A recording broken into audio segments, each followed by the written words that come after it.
model the complexity of technology adoption in higher education teaching practice.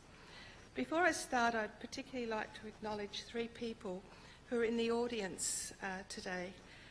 They are cited, all three of them, in the conference proceedings paper that supports this presentation, and they have inspired me greatly to differently think, as our motto at Flinders shows, about my research topic. They are Professor Heather Spiegel, sitting over here, my principal PhD supervisor at Flinders University, who some of you may know from a long association with ACODE. Dr. Jerry White, my husband, sitting next to Heather, who's a pioneer of national education technologies in Australia. Some of you may know about Edna online. Jerry is Mr. Edna. And Associate Professor Kathy Gunn, who I'm delighted is able to be in the audience as well, from the University of Auckland, who many of you may know. So thank you all for being here today. In the first half of my presentation, I'm going to talk briefly about the problem my research addresses, then who the main actors in technology adoption in universities are, and the factors that impact on the process of technology adoption. And then I'm going to illustrate how my research is making connections between actors and factors in technology adoption. I'm then going to hand over to you to suggest what you think these connections might be. Nora Sibeli and Christopher Harris introduced their book chapter about scaling up educational innovations by acknowledging that getting innovations to scale is an increasingly important mandate for educational research. Yet, it is also a vexing challenge for researchers who have attempted to take this on. Many researchers see the problem like this. We know from numerous studies that most e-learning innovations fail to get adopted in mainstream teaching practice. In this picture, we see a chasm between those on the coalface of teaching and learning on the left, who are the EdTech innovators and early adopters in a university, while the rest of their faculty, school or department remain on the other side of the chasm. My research looks at how we can straddle this chasm. If the previous illustration looked familiar, it's because it was adapted from Professor Everett Rogers' seminal research about the diffusion of innovations, which Rogers conducted throughout his career for just over 4 decades. Rogers was only 31 when he developed his diffusion of innovations theory and his models. In these models, 5 groups of actors play the major roles in the adoption of new technologies. They are the innovators, the early adopters, the early majority, the late majority, and the laggards. Just before he died in 2004, Rogers began to expand his views from issues of linear causality, so from small to large, to issues of non-linear complexity. This is reflected in his last paper, which was co-authored with colleagues at the University of New Mexico and published a year after he died in 2005, with the title Complex Adaptive Systems and the Diffusion of Innovations. My research is situated in universities. This might look a bit familiar. For many of us, this is what a university looks like. Lots of separate silos of activity that are constantly under threat of change from all directions. Sound familiar? Yeah. Because of the multiple dimensions and competing elements that are constantly at play in this system, researchers of universities as complex adaptive systems, as Everett Rogers was, are presented with what is often described today as a wicked problem. Perhaps you might agree with this view of this wicked problem that was put forward by a young Californian online educator who I discovered called Dr. Michelle Pekadsky-Brock. And she writes in her Edu blog, she writes this about this wicked problem. Our models of faculty support are out-of-date remnants of machine-age thinking, and we are missing rich opportunities for collaborative solutions. We must begin to understand each higher education institution as made up of members of a complex ecosystem. Each is an organic system that is in a continuous state of change. In my study, the main players in this university ecosystem are found across 3 levels: macro, meso and micro, where the micro level at the bottom is made up of the EdTech innovators and adopters we saw in the earlier model, who might, for example, be using 3D printing in their engineering courses or changing their teaching practice by finding new ways of using apps to replace textbooks and assessment tasks. And if any of you came to Roger Edmonds' session in the room next door, he's using the apps to have games, students going out and playing games in the real world. So they're the sort of bottom-up e-learning innovations that I'm interested in. In the meantime, management at the macro level drives the top-down implementation of new learning management systems, which we all know as LMS, and new practices such as data analytics across the university, and there's a lot of sessions here I see about data analytics. At the meso level, we find centralised IT technical support, libraries and professional learning services. Again, I know many of you are from that level. My study looks at the relationships in bottom-up e-learning innovations across all of these 4 groups. And in mine, I've got the micro level separated into the innovators and the adopters. Through my research, I've also found there are numerous factors that play a role in this complex system. My starting point was the Auckland University-led research study conducted by Kathy Gunn and Rhiannon Herrick in 2012, which identifies a range of factors that were found to impact on sustainable diffusion of e-learning innovations in Australian and New Zealand universities. I started by analysing these findings, along with other published case studies and several surveys, to produce the 10 factors that are listed here. I won't read through them all, but they range across topics that have been already covered. I know particularly in the area of leadership and vision, right through to sharing ideas and ownership, that sense of collaboration that we need to get technologies adopted. The question I then asked myself once I'd come up with this analysis was, what might the connections be between these factors and the actors in a university system? And what insights might result from modelling the connections between these factors and the actors as the active agents in mediating the process of technology adoption? This led me to using agent-based modelling with the aid of simple computer simulation as a way of visualising and exploring stories about bottom-up adoption of e-learning innovations. This has allowed me to get, if you like, a bee's eye view of bottom-up technology adoption within a university ecosystem. And this is what the bee's eye view looks like. This is an agent-based model from a pilot study that I conducted last year. The modelling, as you can see, it brings together the actors, which are the 4 quadrants, and the factors, and connects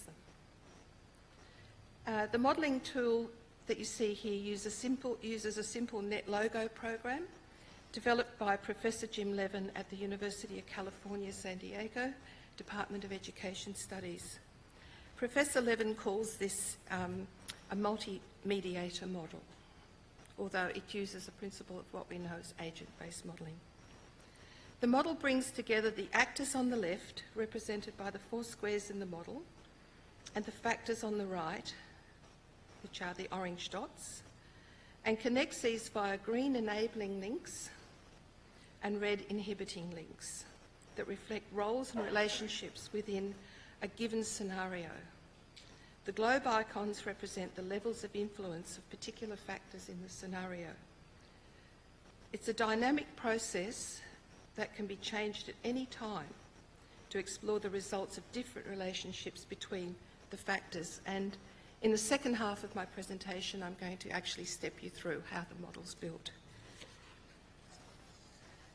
But if agent-based modelling was a dance, it might look a little bit like this.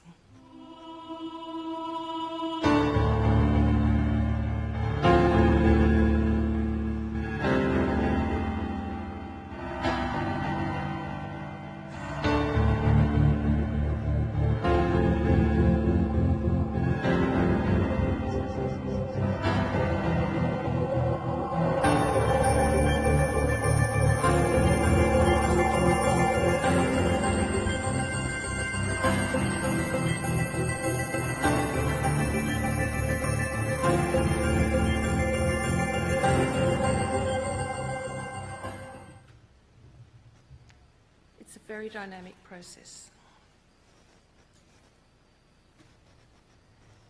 that has also been described as a third way of doing science. In their AERA conference presentation last month, Professor Levin and his colleague and former PhD student, Professor Michael Jacobson at Sydney University, sum up the benefits of using multi-mediator modelling in educational research as, first of all, forcing the modelling to be explicit. You can actually see, it's a helicopter view of what's actually going on. What you describe in your experience is what you model. It provides alternative ways of visualising because you can change the connections, you can change what's in the model and run the model as many times as you like. And it captures the dynamic properties much better than most quantitative and qualitative tools can do. This is how the modelling process is being applied in my study.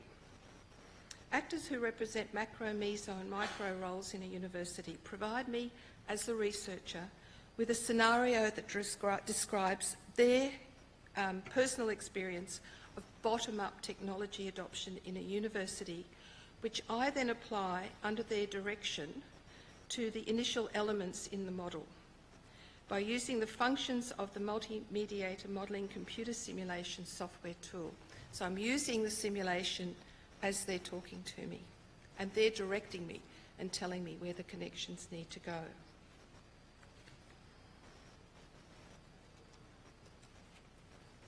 Hang on, I've got a page that's decided to stick together. Okay, so now I'm going to take you through the steps in the modelling process. So this is what the model looks like to start off with. The initial elements in the model are there, the actors, the 4 quadrants, the macro being management, meso being central services within a university, IT, library, professional learning, micro innovators and micro adopters below. All of the factors actually start off as equal-sized orange dots.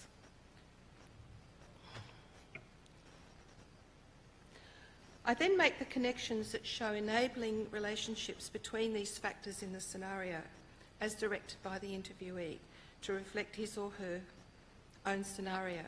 Now I'm going to try and use the, how are we going for time?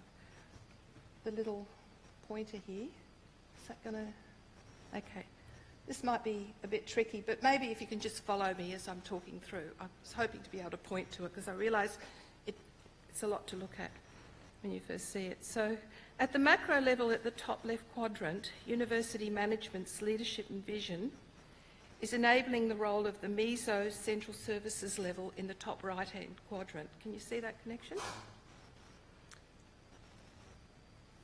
These central services are enabling project funding back at the macro level, so we go back up again, which is enabling the development of the innovation down at the micro innovator level. in the bottom left-hand quadrant.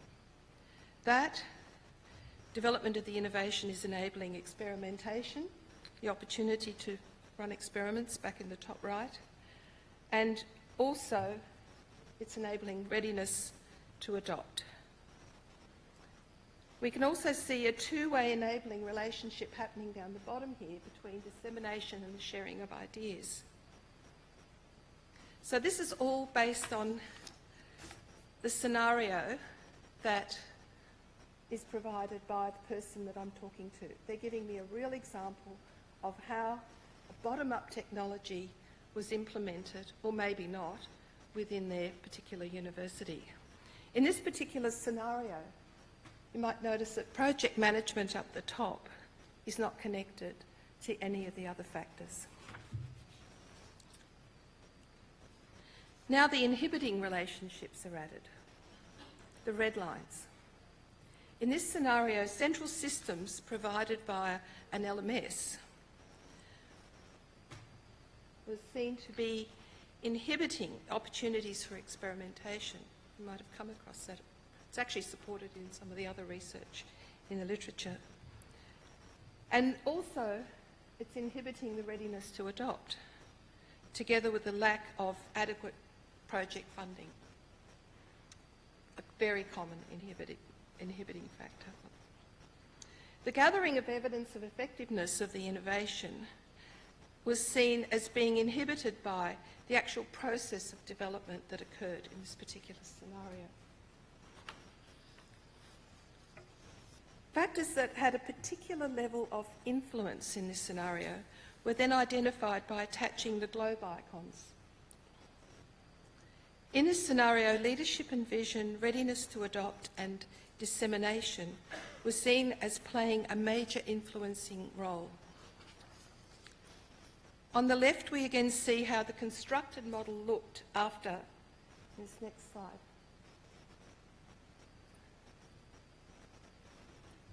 So I've just repeated that slide on the left that you just saw. So on the left, we see how the constructed model looked after all the connections were made based on the scenario. On the right, we see what the model looked like after the model on the left was run. In other words, when the algorithms in the computer code were applied by the modelling software by simply clicking the run button on the model tool interface. So from this is what it looks like when we run the model. As you can see on the right, this has resulted in dissemination in the lower left of the model, appearing as the most influential factor in the scenario, followed by leadership and vision and the sharing of ideas and ownership.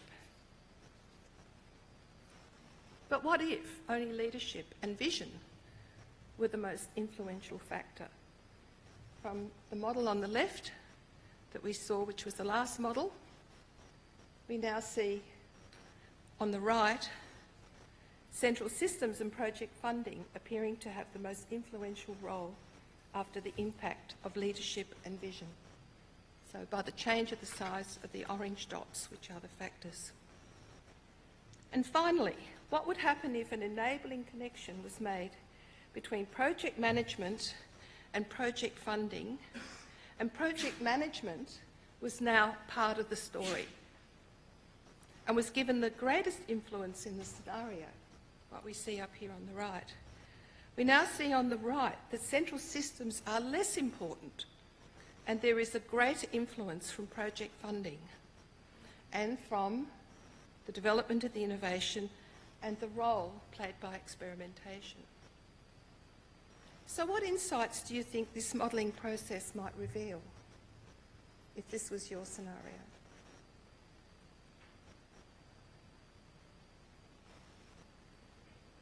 I'll let you think about that. I think or if you have any questions when there's a bit of time, you might like to give me some feedback on what you think this might be telling you if this was your story. I'm looking for participants for this study, and I'm hoping that as Heather and Jerry hand out these invitations to be a participant in the study, that some of you might be interested in finding out a little bit more about how this modelling process works. It's never been done before, and I'm the first one to take it into this kind of an interview situation. It's